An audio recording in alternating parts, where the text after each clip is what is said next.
జొన్న రొట్ట ఎంత హెల్తీనో మనందరికీ తెలుసు కదా. దాన్నే కొద్దిగా టేస్టీగా చేసుకుందాం రండి.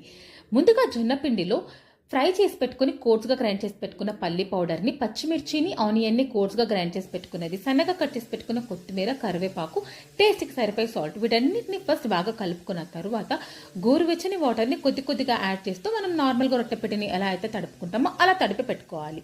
ఇలా రెడీ చేసుకున్న తర్వాత చిన్న చిన్న ఉంటల్ని తీసుకొని మనం రొట్టెని ఎలా అయితే ప్రిపేర్ చేసుకుంటామో అలానే చేసుకోవాలి. చేతికి పిండి లేకుండా రొట్టెని తడితే చేతికి అతుక్కుపోతుంది.